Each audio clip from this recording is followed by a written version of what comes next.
నమస్తే, జై శ్రీరామ్, భరత్ మాతా की జై, వందే మాతరం. నేను మీ విలాసాగరం రమేష్. ఈరోజు 22 ఆగస్టు 2026 శనివారం మధ్యాహ్నం ఈరోజు వేస్తున్నా. ఈరోజు సోషల్ మీడియాలో ఒక వీడియో చూసిన సార్. మిడిల్ క్లాస్ నుంచి కింది స్థాయిగా ఉన్న ఒక రైతు కుటుంబంలోని ఒక కొడుకును తల్లిదండ్రి కష్టపడి చదివించి కాలేజ్ స్టేజ్ దాకా తీసుకొచ్చినాక కొడుకు ఐఫోన్ కొనిస్తారా సావన్నా అని ఒక కొండ ప్రాంతంలోకి పోయి నేను సూసైడ్ చేసుకుంటా అంటే కాపాడే ప్రయత్నంలో పాపం తండ్రి కొడుకు ఇద్దరు కొండపై నుంచి కింద పడి చనిపోయారు. ఆ దృశ్యం చూసిన తల్లి కూడా అక్కడనే గుండె ఆగి చచ్చిపోయింది. ఇప్పుడున్న జనరేషన్లో నాకు తెలిసిన కొంతమంది పిల్లల గురించి చెప్తా. ఇంట్లో తల్లిదండ్రులకు వాస్తవానికి ప్రైవేట్ స్కూల్లో చదివించేంత స్తోమత లేని ఎంతోమంది తల్లిదండ్రులు పిల్లలను వాళ్ళ స్తోమతకు మించి ఇప్పుడు మా జగిత్యాల కరీంనగర్ తీసుకుపోయి హాస్టల్లో ఎత్తారు.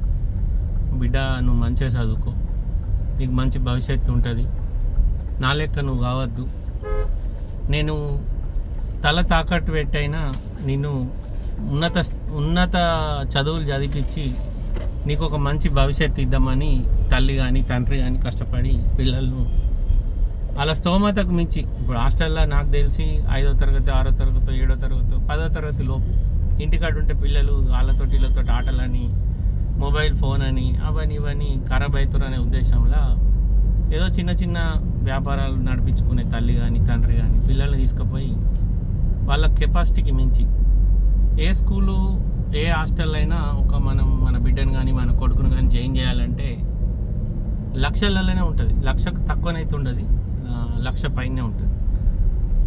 అయినా సిరజనరు అయినా వాళ్ళ స్తోమతకు మించి పిల్లలను వాళ్ళకు దూరంగా పెట్టి వాళ్ళు చదువు అక్కడ ఉంటే మంచిగా ఏకాగ్రత అంతా చదువు మీదే ఉంటుంది. పిల్లలు డిసిప్లిన్గా పెరుగుతారు, మంచిగా చదివి ప్రయోజకులు అవుతారు. రేపు మనం వాళ్ళకి ఏం ఆస్తులు లేకుండా కానీ చదువు అనేది ఉంటే భవిష్యత్తులో వాళ్ళకి ఇబ్బంది రాదు, మంచిగా బతుకుతారు, ఎక్కడో జాబ్ చేసుకొని బతకచ్చు అనే ఉద్దేశంలో తల్లి తండ్రి కష్టపడి పిల్లలు చదివిస్తే ఈ పిల్లలు మన కష్టాన్ని గుర్తించకుండా మనం కష్టపడి ఎట్లా రూపాయి మనం తినక రాత్రి 12, 1, 2, 3 నాకు తెలిసిన వాళ్ళు అయితే పాపం చాలామంది 2 గంటలు 3 గంటల దాకా ఆడోళ్ళైనా మొబైలైనా పనిచేసి పిల్లలని చదివించేటోళ్ళు ఉన్నారు. నాకు తెలిసిన వాళ్ళే, బయట వాళ్ళ సంగతి చెప్తలేదు.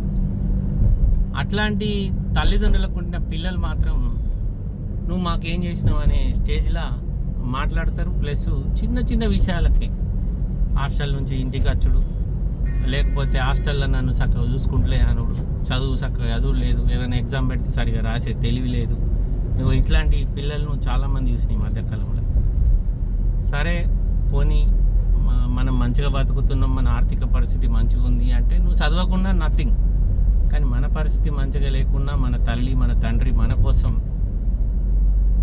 ఎన్నో మెట్లు కిందికి దిగి చాచని జాగల చెయ్యాచి అడగని జాగల అప్పడిగి మనకు తీసుకొచ్చి ఖర్చు పెట్టి చదివిస్తే మనం నాకు ఫోన్ కావాలి, నాకు హాస్టల్లో వసతులు చక్కగా లేవు, నన్ను మేడం కొట్టింది, నన్ను ఊకే చదవమంటారు, ఊకే రాయమంటారు అని చిన్న చిన్న కారణాలు చెప్పి తల్లిదండ్రులకు అగ్నెస్ట్గా లెఫ్ట్ నీచే సెల్లెలు అగ్నెస్ట్గా తయారై లాస్ట్కు ఈ పిల్లగాడి చేసినట్టు చేస్తారు. ఇది పక్క. ఎందుకంటే నాకు తెలిసిన ఒక మామ ఉంటాడు, ఒకడే కొడుకు ఒకతే బిడ్డ.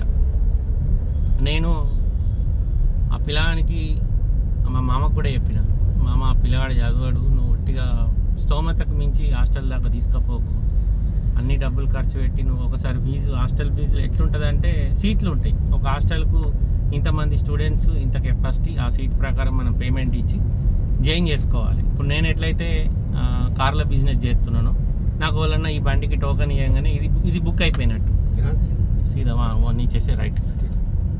అయితే ఆ బుకింగ్ అయిపోయిన తర్వాత ఈయన అద్దంటే ఈ అమౌంట్ రిటర్న్ రాదు. హాస్టల్లో కూడా అంతే. ఒక పిల్లగానికి మనం ఒక స్కూల్లో ఒక దాన్ని తీసుకొని దాన్ని ఏమంటారు తీసుకున్న తర్వాత మనం ఫీజు పే చేసిన తర్వాత మన పిల్లగాడు హాస్టల్లోకి వెళ్ళి దేనికొచ్చినా నేను చదవా అని మారం చేసిన ఇంటికి వచ్చి పోకపోయినా వాళ్ళు ₹1 రిటర్న్ ఇవ్వడు. ఇది క్లియర్. నేను మా మామకు కూడా చెప్పిన, నేనే తీసుకొని పోయిన హాస్టల్కి. కరీంనగర్లో పెద్ద స్కూల్ అది, అద్దంటే అందులో జాయిన్ చేసిండు. లక్షల లక్షల ఫీజులు కట్టిండు. నేను అన్న ఫస్ట్ ఉట్టి ఎంట్రన్స్ ఫీజు కడదాం, ఒక నెల చూద్దాం, తర్వాత మనం పిల్లగాడికి ఇట్లా సెట్ అయితే కడదాం అంటే చదువుతాడు మామ, నువ్వు ఎందుకు భయపడుతున్నావు అని. కట్టిన తర్వాత వారం ఉన్నాడు అంతే.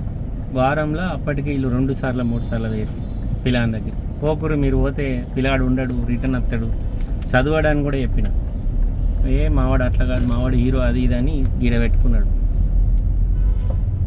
అప్పుడు ఎప్పుడంటే స్టోరీ 2008 అనుకుంటా, 2008-9 ముచ్చట ఇది. ఆ పిల్లగాడు అప్పటి నుంచి ఇప్పటి వరకు ఇంచు మందం కూడా డెవలప్ కాలేదు, ఇంకా ఖరాబ్ అయిపోయింది. అంటే మా మామ చేసిన ఒక మంచి పని, బిడ్డకు తొందరగా ఒక మంచి అయ్య చేతిలో పెట్టి పెళ్ళి చేసి ప్రశాంతంగా ఉన్నాడు. ఆ పిల్లగాని ఎప్పుడైనా మనం ఎక్కడైనా తవ్వలు కలిసినప్పుడు ఏమై బామ్మర్ది మంచిగా ఉన్నావా అంటే,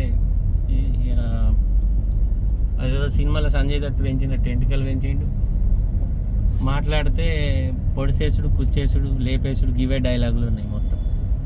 జేబులు ఏమన్నా ఉన్నాయా అంటే జేబులు ఏం లేవు. ఇప్పటికీ స్టిల్ నవ్వు అయ్యవ మీద ఆధారపడి బతుకుడే. ఇగో ఇట్లాంటి పిల్లల కోసం తల్లిదండ్రులు ఎంత చేసినా మన స్తోమత ఏంది. చైనాలో ఏం జరుగుతుందంటే చైనాలో పిల్లలకు తల్లిదండ్రుల కష్టాన్ని స్కూల్లో డిస్ప్లేలో చూపెడతారు. మీ నాన్న మీ అమ్మ మీకోసం అక్కడ ఇంత కష్టపడుతుంది. మన పిల్లలు మన కష్టాన్ని గుర్తించినంత వరకు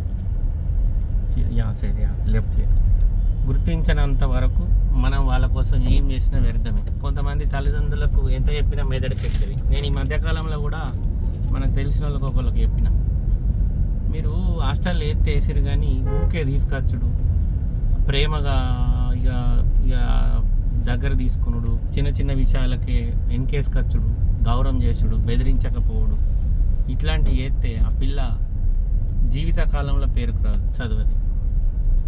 ఫస్ట్ మన పరిస్థితి ఏందో మన పిల్లలకు తెలియాలి. సమాజంలో ఒకటే స్కూల్లో ఉన్నోళ్ళు లేనోళ్ళు ఇద్దరు చదువుతారు.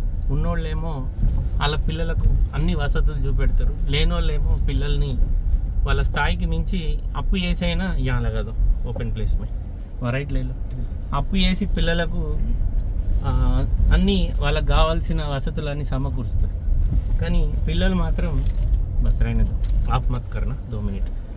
పిల్లలు మాత్రం అరే మా అమ్మ నా కోసం ఇంత కష్టపడుతుంది, ఈడిదాకా నన్ను తీసుకొచ్చింది, మా అమ్మకి ఇంత సినిమా లేదు, నేను ఎందుకు గుర్తించలేను దీన్ని, నేను మాటి మాటికి ఊకి ఇంటికి పోతున్నా, రేపు మరి మా అమ్మకి ఏమన్నా అయితే నాకు ఈ హాస్టల్ కూడా దిక్కు ఉండదు, నన్ను చదివించిన అతడు కూడా ఉండడు అని పిల్లలు ఆలోచించారు.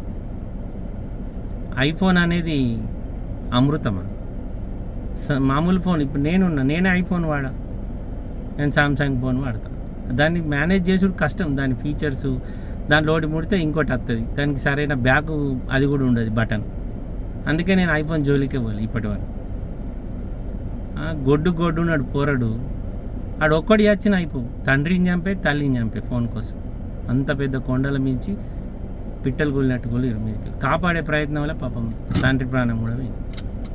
అందుకోసమే పిల్లలకు మీ దగ్గర ఏముందో చూపెట్టకూరి, మీ కష్టాలు చూపెట్టుర్రి, మీ అప్పులు చూపెట్టుర్రి, మీరు బతుకు చూపెట్టుర్రి, మీరు ఏం తింటారు, ఏ టైం దాకా కష్టపడుతురు వాళ్ళ కోసం చూపెట్టుర్రి. అప్పుడు వాళ్ళకి బుద్ధి వస్తుంది. లేకపోతే వాళ్ళు మారరు. వాళ్ళతో పాటు వాళ్ళ జీవితం ఎట్లా ఖరాబ్ అవుతుంది, మీ జీవితం కూడా ఖరాబ్ అవుతుంది. ఏమన్నా తప్పు మాట్లాడితే సారీ సార్. నమస్తే, జై శ్రీరామ్.